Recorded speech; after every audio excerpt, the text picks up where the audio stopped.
Well, Jake Paul's attorney says he was out of state and not at his Calabasas home during that raid today. The FBI says they're investigating allegations of criminal acts. Today, YouTube star Jake Paul is making headlines after an FBI raid at his home in Calabasas. Sky 5 was over the scene Wednesday morning as federal agents entered Paul's home in a gated community off Mulholland Highway. 24 feds, some in tactical gear, could be seen carrying evidence from the property, including several firearms. After the search, a SWAT team was seen leaving in a procession of law enforcement vehicles. This ends with a career collapsing under federal spotlights and a broken jaw so severe it may have rewritten the future of influencer boxing. To understand how it reached this point, we need to rewind hard. Because what started as whispers turned into sirens almost overnight, and it still doesn't feel finished. The moment Anthony Joshua shattered Jake Paul's confidence in the ring on December 19, 2025, something else woke up in the background and started moving fast. Too fast. And it didn't feel real. Not like this. Not all at once. Reckonings usually don't announce themselves this loudly. At any point did you start to take your foot off the gas just a little bit because you noticed he was tiring out? Yeah, definitely. Definitely a bit. You know, I wanted to give the fans a show, but I didn't want to hurt someone that didn't need to be hurt. Did you carry Mike? Yeah, I mean, a little bit. Yeah, like there was a point where, you know, I was just like, okay, he's not really engaging back. And so I don't know if he's tired or whatever. And I could just tell, you know, his age was showing a little bit. And I just have so much respect for him. And that like violence war thing between us, like after he slapped me, I wanted to, you know, be aggressive and take him down and knock him out and all that stuff. But that kind of went away as the rounds went on. It happened exactly how skeptics predicted, only worse. Darker. Messier. This wasn't just a loss. It was a trigger. A signal that the House of Cards finally shook hard enough for people to start pulling threads. And once those threads snapped, federal agencies didn't drift in slowly, they kicked the door down. Online jokes turned into sworn statements. Memes became evidence. And suddenly, the Jake Paul era stopped feeling loud and started feeling fragile. Rewind to when this was still laughed off, when calling fights scripted made you sound paranoid. Fans noticed strange timing and soft exchanges but shrugged it off as entertainment. But curiosity doesn't disappear. It mutates. Over time, it became a pressure cooker of slowed footage, odd pauses, cooperative opponents, and moments that felt less like combat and more like choreography.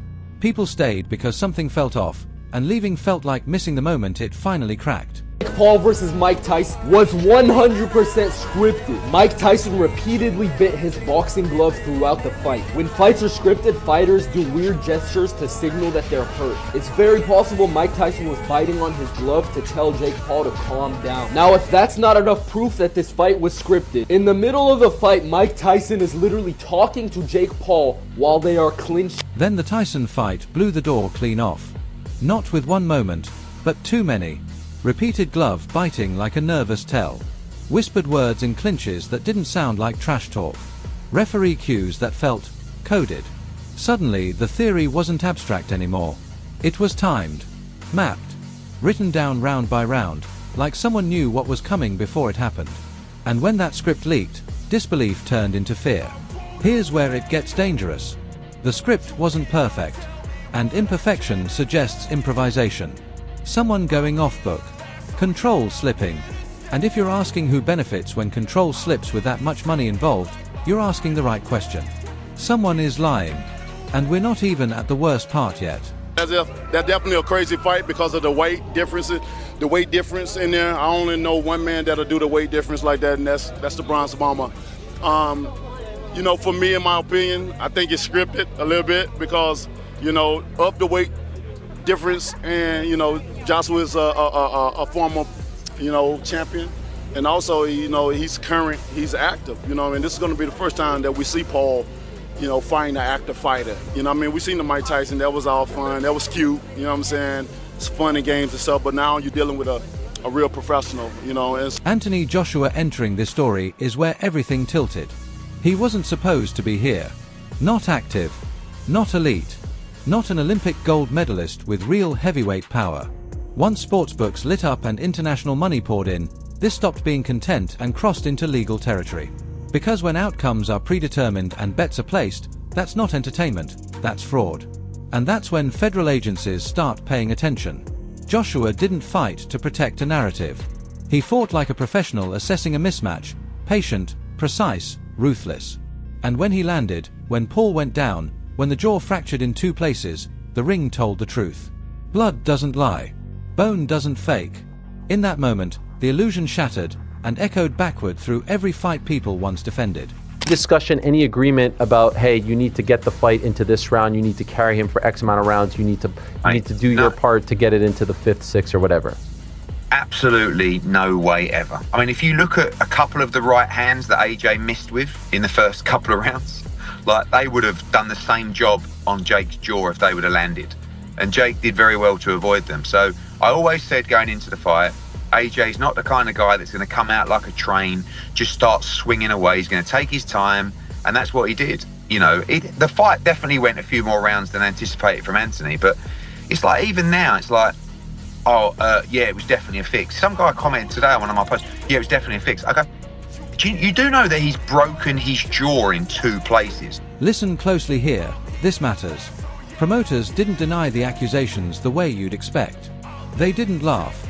They didn't say impossible. They referenced investigations as proof. And that's unsettling. Only people who know how close the line is talk like that. It sounds like fear, not confidence. After the knockout, after surgery, after being forced to admit defeat, the pivot came fast. Rebranding. Legal threats. Lawsuits. Silence mixed with loud denials. Online paranoia exploded because every response felt defensive instead of certain. Managed instead of explained. And that's when people started asking who told who to stop talking. Jake Paul's California mansion has been raided by the FBI, multiple news organizations report. You can see in this aerial footage agents in uniform outside his home in Calabasas. Attorney told Reuters he would cooperate with the federal investigation. What's gonna look like after his boxing career? People think I do steroids and all this shit, so I have a plan because I think it's fucking bizarre. That's like the only excuse they can come up with is like rigged fights. Jake Paul does steroids. So after boxing, I'm gonna do a cycle of steroids to show people what Jake Paul on steroids actually looks like, because I want to shut people the fuck up. Now add PED suspicion to the fire. Sudden mass gain without loss of speed. Heavyweight size with cruiser movement. Resistance to stricter testing. Deflection instead of transparency. When old clips resurface, joking about taking steroids to prove a point, it doesn't clear the air. It poisons it. Clean fighters don't joke like that. They don't dangle it. And someone saved that clip for a reason you haven't seen yet. Online communities didn't cause this collapse. They documented it, slowly, obsessively, building timelines that suddenly aligned too perfectly after Joshua. When analysts and casual fans start agreeing at the same time, perception shifts permanently. Once the audience stops suspending disbelief, the show is over. And Jake Paul without belief is just another man who can be hit. There has never once in Jake Paul's career been any talk of that sort, of anything to do with the fight being anything but a real fight that has exactly the same situation as any professional fight. And that's exactly the same thing here for the Anthony Joshua fight. It's just beyond mind-blowing that people would think that. Anthony Joshua was on record saying that if he didn't finish him in the first round, that would be disappointing, that it would be a failure. The narrative changed as we got closer to fight night and obviously post-fight, and I understand why, but they were pretty adamant it would take max 2 rounds to knock out Jake Paul. Then came the legal threats, loud, expensive, aggressive. But threats don't erase suspicion. They amplify it, especially when they target speech instead of facts. When partners go on record saying, there were never conversations like that. Not once. Ever. It sounds rehearsed. Too clean. Like something practiced in a room where everyone agreed not to blink. People don't talk like that unless they're afraid of one specific question. Then the raid hit. Brutal timing. Catastrophic optics. Federal vehicles rolling into a gated Calabasas community while the internet watched in real time. And suddenly the joke stopped being funny. Charges or not. Arrests or not. That image is permanent. Especially when rumors start circulating about movement, passports, exits, contingency plans. Things people do when they think time is running out. And here's the part that should keep you awake. This isn't over. Not even close. The investigation language is vague by design. The timeline doesn't line up clean. There are silences at exactly the wrong moments. I keep coming back to that leaked script, who had access, and why it surfaced when it did. Because someone wanted this to burn. And they may not be finished yet. Let me know your thoughts on Jake going 6 rounds with AJ. You know, the fact that he did that, it was good because you know we didn't think it was going to go 6 rounds. We thought it was going to go 2. So the fact that he made 6 rounds is an accomplishment for Jake Paul. Was there anything that stuck out with you from the fight? Yeah, really, who was in better shape? I thought that Joshua was in great shape compared to Jake Paul because he was running around the ring, and that takes out a lot of energy, especially when you're not used to it. So no, this doesn't end with a knockout, a raid, or a broken jaw. This ends when whatever is still hidden finally gets dragged into the light. And judging by how fast everything escalated, and how carefully everyone suddenly started choosing their words, I don't think the next update gets smaller. I think it gets worse. If you believe you've already heard the wildest part of this story, you're lying to yourself. This thing is still alive. Still shifting. And it feels like it's gearing up to explode again.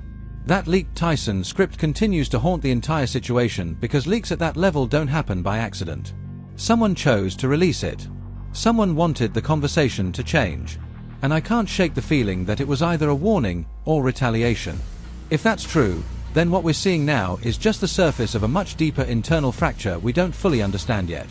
Jake saying he'll come back and keep winning sounded brave, but it also sounded hollow. Because once Mystique dies, it's almost impossible to bring back.